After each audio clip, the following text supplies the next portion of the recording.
AP EAMCET 2026కి సంబంధించి BiPC counselling మనకి BSc agriculture మరియు బీటెక్ ఫుడ్ టెక్నాలజీకి సంబంధించి ఈరోజు అప్లికేషన్ రిజిస్ట్రేషన్స్ అయితే ఓపెన్ అయితే కావడం జరిగింది. ఏ విధంగా అప్లై చేసుకోవాలి మీకు ఒక డెమో ఫార్మెట్లో చెప్తాను. ఆ ప్రాసెస్ మీరు ఫాలో అవుతే మీకు కూడా అర్థం కావడం జరుగుతుంది అండ్ ఎలాంటి తప్పులు చేయకూడదో చెప్తాను. మెయిన్గా ఫస్ట్ పాయింట్ డేట్స్ అయితే గుర్తుపెట్టుకోండి. సో మనకి ఎప్పటి నుంచి ఈ రోజు నుంచి ఓపెన్ చేస్తారు. ఆల్రెడీ మనకి లాస్ట్ డేట్ ఎప్పుడంటే ఆగస్ట్ 14th వరకు టైం అయితే ఉంది. నెక్స్ట్ మంత్ ఆగస్ట్ 14th వరకు టైం అయితే ఉంది. ఆ టైంలోపు అప్లై అయితే చేసుకోండి. తర్వాత లేట్ ఫీతో మనకి ఎప్పుడు నెక్స్ట్ మంత్ 19th వరకు టైం ఉంది. ఇది మనకు అవసరం లేదు. లేట్ ఫీ డబ్బులు ఎక్స్ట్రా కట్టి ఇదంతా ప్రాసెస్ అవుతుంది కాబట్టి ఆగస్ట్ 14th లోపు అయితే చేసుకోండి. మెయిన్గా ప్రాసెస్ చెప్పే ముందు మీరు ఫోన్లో అయితే అప్లై చేసుకోవద్దు. కంప్యూటర్ కానీ నెట్ షాప్కి వెళ్ళి అప్లై చేసుకోండి. అప్లై చేసేటప్పుడు కూడా మీ నెట్వర్క్ మంచిగా ఉండేలా చూసుకోండి. అప్లికేషన్ కంప్లీట్ అయిపోయిన తర్వాత ప్రింట్అవుట్ తీసుకునే ముందు మీ డీటెయిల్స్ అన్నీ కరెక్ట్గా ఉన్నాయా లేవా అని చూసుకోండి. కరెక్ట్గా ఉంటే మీ అప్లికేషన్ అయితే ప్రింట్అవుట్ తీసుకోండి 2-3 కాపీలు. అండ్ దాంతోపాటు వాళ్ళు ఏమడుగుతున్నారు మనం ఏమిస్తున్నాము 1-2 సార్లు చూసుకున్న తర్వాతే ముందుకైతే వెళ్ళండి. ఎందుకంటే మన ఎంపీసీ కౌన్సిలింగ్ దీంతో పాటు ప్యారలల్గా అయితే జరుగుతుంది కదా. సో చాలామంది విద్యార్థులు వాళ్ళ అడిగిన ఇన్ఫర్మేషన్ కాకుండా వేరేదైతే చేశారు. అంటే ఎంసెట్ హాల్ టికెట్ అడిగితే ఇంటర్వ్యూ ఇచ్చారు, అలా తప్పులైతే రావడం జరిగింది. అవేమి మీరు రిపీట్ అయితే చేయకండి. ఫస్ట్ పాయింట్ మనకి ఇదే కౌన్సిలింగ్ వెబ్సైట్ నోటిఫికేషన్. దీంట్లోనే మనకి ప్రతి చిన్న update seat allotment seats release అయినా మనకి ఏమైనా వెబ్ ఆప్షన్ వచ్చినా దీంట్లో అయితే రావడం జరుగుతుంది. ఈ యొక్క వెబ్సైట్ అయితే ఫాలో అయితే అవ్వండి. మెయిన్గా ఫస్ట్ మనం అప్లై చేసుకోవాలి కాబట్టి ఇక్కడ అప్లికేషన్ ఫామ్స్లో క్లిక్ హియర్ అయితే ఉంది కదా, first option registration for admission అని దాని మీద ప్రెస్ చేయాలి. తర్వాత ప్రింట్అవుట్ పేమెంట్స్ రిసిప్ట్ సంబంధించి దీని మీద ప్రెస్ చేస్తే మన ప్రింట్అవుట్ అయితే తీసుకోవచ్చు.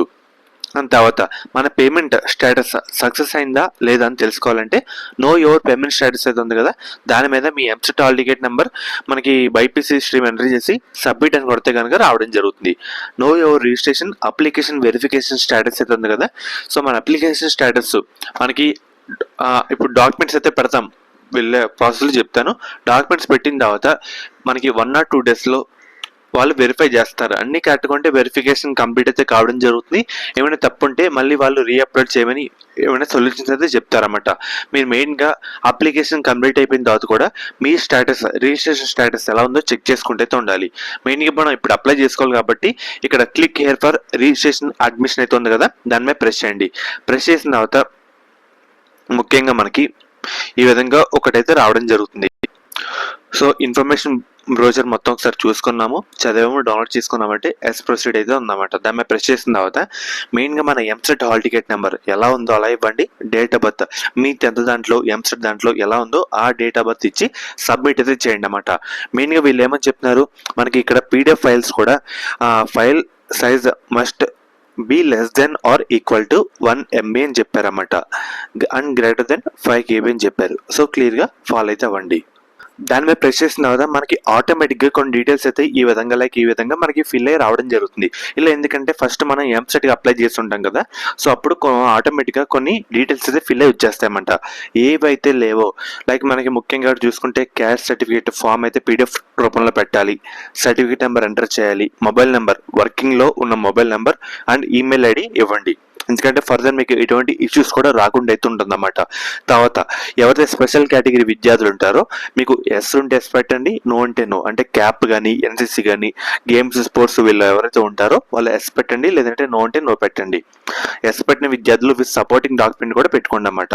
అండ్ ఎడ్యుకేషన్ డీటెయిల్స్ సంబంధించి మీరు 6th నుంచి ఇంటర్ సెకండ్ ఇయర్ వరకు ఏ స్కూల్లో చదివారు లేదంటే ఏ కాలేజ్ చదివారు, మనకి ఏ ప్లేసు ఆ డిస్టిక్ ఏంటి, ప్రతి ఒక్క ఇన్ఫర్మేషన్ క్లియర్ కట్గా తప్పులు లేకుండా అయితే ఇవ్వాలన్నమాట.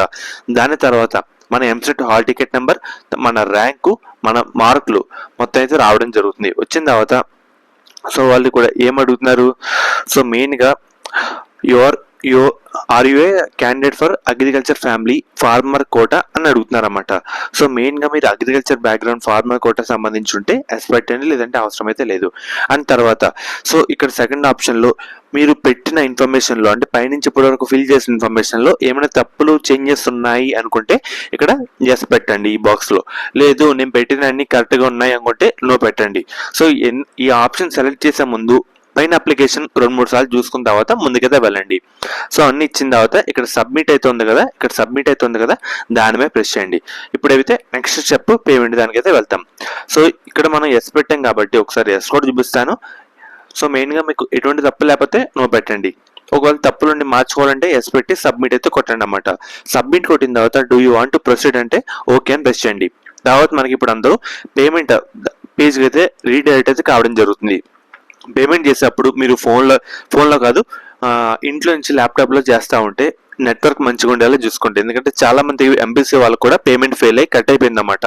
మళ్ళీ 7 డేస్లో రీఫండ్ రావడం జరుగుతుంది. ఇదంతా తలపోటు ప్రాసెస్ ఉండకుండా ఉండాలంటే నెట్వర్క్ మంచిగా ఉండేలా చూసుకోండి. మెయిన్గా మనకి తర్వాత debit card, credit card, net banking, others చూసుకొని పేమెంట్ అయితే చేసేయండి అన్నమాట. ఇప్పుడు వచ్చే రిసిప్ట్ కూడా ఫోటో తీసుకోండి. మెయిన్గా ప్రింట్అవుట్ కూడా తీసుకోండి. ఎందుకంటే ఏమైనా ఇష్యూస్ రైజ్ అయినా సో మీరు చూపించవచ్చు, నాది ఇలాగ పేమెంట్ చేసాం, రిఫరెన్స్ నెంబర్ ఎంత, పేమెంట్ డేట్ ఏంటి, ప్రింట్అవుట్ ఈ విధంగా తీసుకోండి అన్నమాట. దీని తర్వాత సో మెయిన్గా వెబ్సైట్లో ఇందాక ఫస్ట్ చెప్పాను కదా, అప్లికేషన్ స్టేటస్లో రిజిస్ట్రేషన్ స్టేటస్ అని ఒక 4 బాక్స్లు అయితే ఉంటాయి. ఒకసారి మీకు చూపిస్తాను. ఈ విధంగా ఉంటుంది కదా, ఇక్కడ చెక్ చేసుకోవాలి. అర్థమవుతుంది కదా, ఇక్కడ చెక్ చేసుకోవాలి. నేను చెప్పాను, ఇప్పుడైతే గుర్తుపెట్టుకున్నాను, అందుకే ఫస్ట్ చెప్పాను డైరెక్ట్ మధ్యలో చెప్పకుండా. ఇప్పుడు employed hall ticket number, date of birth ఇచ్చి సబ్మిట్ అయితే కొట్టండి. కొట్టిన తర్వాత మనకి ఈ విధంగా రావడం జరుగుతుంది. Your application has been registered successfully and application is under verification అని వస్తే మన అప్లికేషన్ సక్సెస్ఫుల్గా అప్లోడ్ అయితే చేసాం, వెరిఫికేషన్ కూడా జరుగుతుంది అని చెప్పారు. మెయిన్గా సుమారుగా ఒక 2000 మంది అప్లై చేశారనుకోండి అగ్రికల్చర్ కౌన్సిలింగ్కి. ఇలాగా అక్కడ ఆఫీసర్ కూడా మన పెట్టిన డాక్యుమెంట్ కరెక్ట్గా ఉందా లేదా మొత్తం వెరిఫై చేసి ముందుకు తీసుకొని వెళ్తారు. మనం పెట్టిన దాంట్లో ఏమైనా క్లియర్గా లేకపోయినా, కనిపించకపోయినా, తప్పులున్నా వాళ్ళు మళ్ళీ రీఅప్లోడ్ చేయమంటారు. ఈ విధంగా జరుగుతూ ఉంటుంది అన్నమాట. అందుకే మీరు అప్లోడ్ చేసేటప్పుడు కూడా క్లియర్గా విజిబుల్ అయ్యేలా చూసుకోండి. తర్వాత మెయిన్గా మనకి గ్రేవియన్స్ కిందాక చేంజెస్ కావాలంటే ఎస్ పెట్టాం కదా, దాంట్లో మనకి చేంజెస్ అయితే చేసుకోవచ్చు. ఈ విధంగా అర్థమవుతుంది కదా. అండ్ మీ అప్లికేషన్ కూడా ప్రింట్అవుట్ అయితే తీసుకుంటా అయితే ఉండాలి. ఎప్పుడైతే అన్ని కరెక్ట్గా ఉంటాయో లాస్ట్న ఒక ప్రింట్అవుట్ అయితే తీసుకోండి. గ్రేవియన్స్ పెట్టుకుంటే ఈ విధంగా hall ticket number, date of birth ఇచ్చిన తర్వాత ఏదైతే మీ ఫోన్ నెంబర్ అయితే ఇచ్చుంటారో దానికి ఒక ఓటీపీ అయితే రావడం జరుగుతుంది. గ్రేవియన్స్ అంటే చేంజ్ చేసుకోవాలంటే ఓటీపీ ఎంటర్ చేసి వ్యాలిడేట్ అని ప్రెస్ చేస్తే కనుక ఇక్కడ ఆధార్ నెంబర్ కానీ, మెయిల్ ఐడి కానీ, రీజన్ కానీ, మనకి ముఖ్యంగా మదర్ నెంబర్ కానీ, మదర్ నేమ్ కానీ ఈ విధంగా మార్చుకోవచ్చు.